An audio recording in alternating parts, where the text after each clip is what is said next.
మూర్తి గారు చెప్పండి sir. Congratulations. Thank you. So చాలా కాలం తర్వాత మీరు అన్నట్టు 11 సంవత్సరాల తర్వాత ఇలా మా ముందుకి వచ్చినందుకు, సో మీరు చేసినటువంటి ఆ క్యారెక్టర్ చూస్తే అంటే మేము కూడా 90స్లో కాలేజీ లైఫ్ అనుభవించిన వాళ్ళం కాబట్టి సో చాలా కనెక్టివిటీ ఉంటుందని చెప్పేసి మేము కూడా ఫీల్ అవుతున్నాము. సో మీకు ఎంతవరకు ఇది సబ్జెక్టు కనెక్ట్ అయింది, అంటే మీ రీఎంట్రీకి ఇది ఎంచుకోవడానికి రీజన్ ఏంటి సినిమా కాకుండా? అదే రీఎంట్రీకి ఇది ఎంచుకోవడం నేను ఎప్పుడు కూడా ఏది ప్లాన్డ్గా అనుకుంటే అవ్వలేదు నాకు. సరే ఏ ఆపర్చునిటీ వస్తే దాంట్లో బెస్ట్ ఏముందో చూసుకొని చేద్దామని ప్రిపేర్ అయి ఉన్నాను. బట్ ఏంటంటే ప్రెస్ మీట్ పెట్టి నేను చేస్తాను, నాకు సినిమాలు ఇవ్వండి అని అడగటం నాకు ఇష్టం లేదు. తప్పని కాదు, ఎందుకు 96 ఫిలిమ్స్ చేశాను, మళ్ళీ ప్రెస్ మీట్ పెట్టి చెప్పి అడగాలి అంటే ఇవాళ సోషల్ మీడియాలో ఆ తమ్నేల్స్ చూస్తే తమ్నేల్స్ ఒక్కటి చాలు సూసైడ్ చేసుకోవడానికి. సో ఆ పరిస్థితిలో ఎందుకులే, ఏదైనా ఆపర్చునిటీ రాకపోద్దా లేదా మనమే తీద్దామా అనే ప్రాసెస్లో జరిగినటువంటి ఒక అంశం ఇది. దాని నుంచి బాపినీటి గారితో నేను చేస్తాను సార్, నాకు ఉంటే చెప్పండి మీరు అని అన్నాను. నేనంటే యాక్చువల్గా ఆ సినిమాని మీరు తీసుకుంటారా, మీరు తీస్తారా అని అడగటానికి వెళ్ళాను నేను ఆయన్ని. ఎందుకంటే విన్ యాప్ అప్పుడే వస్తూ ఉందని చెప్పారు నాకు. సో ఆ సందర్భంలో ఒక 1.5 మంత్ తర్వాత ఆయన చెప్పారు, నితిన్ గారు కాల్ చేశారు. కాల్ చేస్తే కథ వింటానండి అని అన్నాను. వెబ్ సిరీస్ సార్ ఇది అన్నారు. నో ప్రాబ్లం, ఏదైతే మనకేంటి అని వెళ్ళి విన్నాను. విన్న తర్వాత నాకు అనిపించింది, ఓకే ఇప్పుడు నేను చేస్తే ఏం చేయాలి, ఏం సినిమా చేయాలి, హీరోగా ఏం సినిమా చేయాలి, హీరోగా మరి వాళ్ళు ఇస్తారా లేదా మనకు తెలియదు. సో మంచి క్యారెక్టర్ కావాలి అని అనుకునే పరిస్థితుల్లో చంద్రశేఖర్ అనే ఒక క్యారెక్టర్, ఒక మ్యాథ్స్ టీచర్, ఇందులో హీరో అంటారా ఏమంటారా అనేది మీరు సిరీస్ చూసిన తర్వాత మీరు చెప్పాలి. అది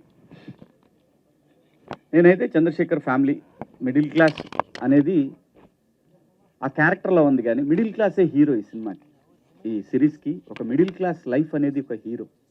దాంట్లో వచ్చిన పాత్రలు ఇవన్నీ, ఆ పాత్రకు సంబంధించినటువంటి ప్రతి ఒక్కటి కూడా. అంటే మా ఫాదర్ టీచర్ కాదు, కానీ కష్టాలు అందరి అవే, డబ్బులకి కానీ రకరకాలు ఉన్న దాంట్లోనే సర్దుకొని నలుగురిలో బయటపడకుండా ఎలా ఫ్యామిలీని నడపాలి అని తపన పడే మా నాన్న లాంటి వ్యక్తులు ఈ సమాజంలో 95% ఉన్నారు. అలాంటి ఆ మిడిల్ క్లాస్ సంబంధించినటువంటి ఆ కథ నాకు కనెక్ట్ అయింది. ఈ జనరేషన్కి వస్తే ఈ కథలో ఉన్నటువంటి రోహన్ పాత్ర నా చిన్న కొడుకు కనెక్ట్ అయింది. సో ఇలాగా రకరకాల పాత్రలన్నీ కూడా నా చుట్టూ ఉండే పాత్రలు. కానీ ఇంకొకటి హానెస్టీ, దాంట్లో క్యారెక్టర్లో ఉన్న హానెస్టీ.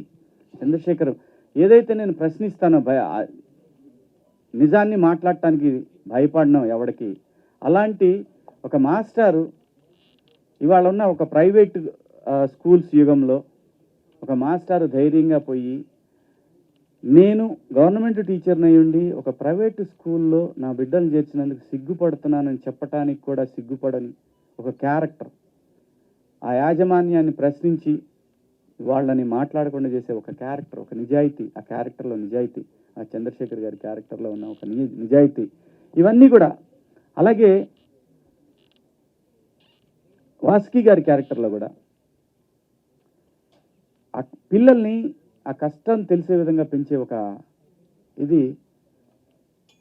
నా వైఫ్ నా పిల్లల్ని ఇద్దరిని అలాగే పెంచింది, మా అమ్మ మమ్మల్ని కూడా అలాగే పెంచింది. ఎన్నో కష్టాలు పడి గుట్టుగా సంసారం చేయటం, అవన్నీ కూడా ఈ కథలో ఉంటాయి. ప్రతి ఒక్కళ్ళ స్టోరీ అండి ఇది. మిడిల్ క్లాస్ 90s అనే కాదు, every middle class family story ఇది. సో అదంతా కనెక్ట్ అవటానే నేను ఈ పాత్రని ఈ సిరీస్ని ఒప్పుకోవటం జరిగిందండి. అలాగే ఈ సిరీస్ వెనకాల ఉన్న నవీన్ మేడారం, ఆయన బ్యాక్గ్రౌండ్ కూడా యాజ్ ఏ టెక్నీషియన్గా తన బ్యాక్గ్రౌండ్ చాలా పెద్దది. తను కథ ఒప్పుకొని ఒక సాటి ఇంకో డైరెక్టర్కి కథ ఇవ్వటం అనేది, అది ఆ ప్రొడక్షన్ తను చేస్తూ ఉంటాం అనేది, అది గొప్ప విషయం. ఇతని కథని నమ్మి ఈటీవీ విన్ వాళ్ళు చేయటం అనేది డెఫినెట్గా, ఇతను కొత్త కుర్రాడు, ఇతనికి ఇవ్వటం అనేది వాళ్ళనే యాక్సెప్ట్ చేయించాడంటే వీడి దగ్గర ఏదో మ్యాటర్ ఉంది విందామని ఖచ్చితంగా విని నిజం ఇది చేయాలి అని అనుకుని ఫిక్స్ అయి చేసిందండి మూర్తి గారు. ఇది వాసుకి గారు సో ఇందాక శివాజీ గారు చెప్పారు బాలచంద్ర గారి స్కూల్ నుంచి వచ్చారని. సో బాలచంద్ర గారి సినిమాలంటే మనకు తెలుసు. సో అన్నీ కూడా ఆయన ఎక్కువగా 95% మిడిల్ క్లాస్ కథలు అన్నీ కూడా. సో మీరు ఎలా ఈ కథకి రిలేట్ అయ్యారు? మీ నిజ జీవితానికి ఇందులో ఉన్న కథకి ఏమన్నా రిలేషన్ ఏమైనా ఉందా అనిపించిందా మీకు? రిలేషన్ కాదండి, నేను వచ్చిందే మిడిల్ క్లాస్లోంచి. ఈ స్క్రిప్ట్లో జరిగే ప్రతి సిచ్యువేషన్ నా లైఫ్లో జరిగింది. ఈ ఈ స్క్రిప్ట్లో నేను మదర్ రోల్ ప్లే చేశాను, కానీ నేను మాట్లాడిన ప్రతి డైలాగ్, ప్రతి సెంటెన్స్ మా అమ్మ నాకు చెప్పింది. సో నేను కనెక్ట్ అవ్వాల్సిన అవసరం లేదు. నాకు ఎట్లా అంటే ఒక రివైండ్ లాగా అయిపోయింది. కనెక్ట్ కాదు, it's just nostalgic rewind of the entire incidents in my life. మేము ఉన్నది అయితే ప్రాపర్ చెన్నై మిడిల్ క్లాస్ పీపులే. Dad is a Reserve Bank employee, mom was a school teacher. మేము ఇంట్లో వస్తే చదివితే నీకు భవిష్యత్తు, లేకపోతే నువ్వు ఇల్లు తుడుస్తావు, తడిబట్ట పెడతావు, ఇలాంటిదే మేము ఇది విని విని నేను యాక్చువల్లీ పెరిగిన ఒక పర్సన్ నేను. సో నాకు కనెక్షన్ అనేది కాదు. ఆదిత్య చెప్పేటప్పుడు ఈయన ఎక్కడైనా నా స్టోరీని ఎక్కడైనా వికీపీడియాలో ఏదైనా చదివేసాడా అన్నట్టు నాకు అనిపించే అంత డౌట్ వచ్చేసింది, because it was that close to my life. So that's why I said middle class లైఫ్లో ఉన్న ఒక స్వీట్నెస్, ఒక ఒక రకమైన ఒక I mean like it's a very అది మనం ఎక్స్ప్లెయిన్ చేయలేము, but it's just an amazing experience middle క్లాస్ది.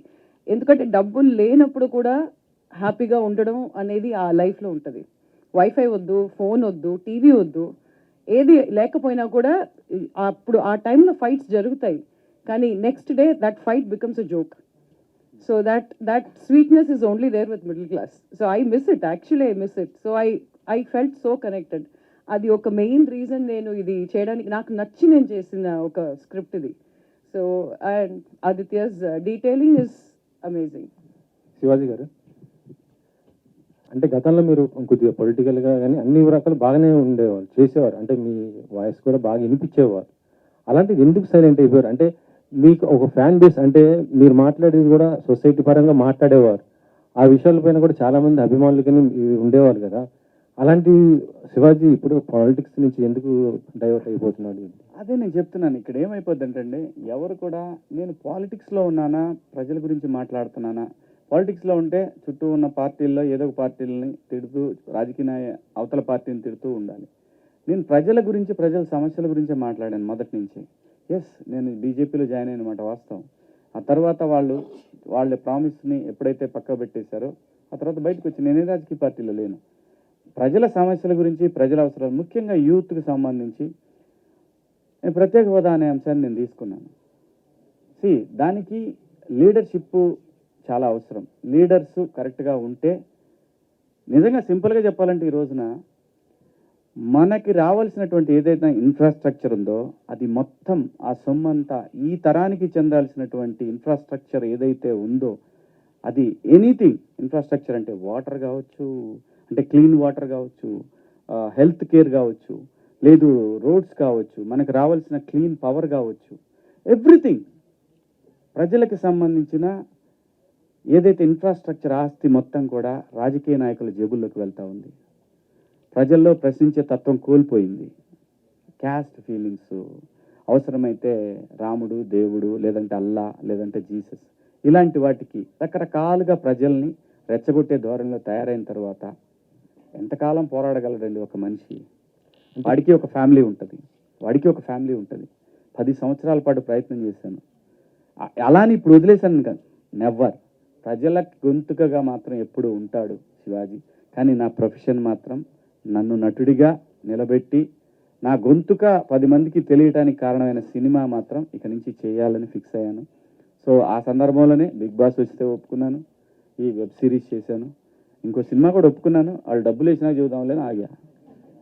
అంటే ఇప్పుడు పొలిటికల్ గా చూసుకుంటే అయ్యో పవన్ కళ్యాణ్ గారు కూడా బాగానే చేస్తున్నారు కదా, అలాంటి ఆయనకి ఇప్పుడు అంటే మీరు కూడా కలిసి అట్లా చేయొచ్చు కదా. ఇప్పుడు ఎందుకు ఒంటరి అవుతున్నారని అనుకుంటున్నారు? పొలిటికల్ క్వశ్చన్స్ వద్దు, ఇదే లాస్ట్ నేను చెప్తాను. నేను ఒకే ఆన్సర్లో అందరికీ చెప్తాను. మెగాస్టార్ గారి ఫ్యామిలీకి ఆంధ్రప్రదేశ్ కానీ తెలంగాణలో కానీ వాళ్ళకున్న ఫ్యాన్ బేసు ఎవరికీ లేదు. అది నిజం. అసలు వాళ్ళకి సీఎం అవ్వాలంటే పెద్ద కష్టమైన పని కూడా కాదు. మళ్ళీ చెప్తున్నా, నేను ఏదైనా చెప్పాలనుకున్నది క్లియర్గా స్ట్రైట్ ఫార్వర్డ్గా చెప్తా. కొంతమందికి నచ్చవచ్చు, నచ్చకపోవచ్చు. ఎక్కడో లోపం జరుగుతుంది, అది సరిదిద్దుకుంటే ఇంకే ఇష్యూ లేదు. వాళ్ళ ఫ్యామిలీ నుంచి సీఎం అవటం పెద్ద కష్టమైన పని ఏం కాదు.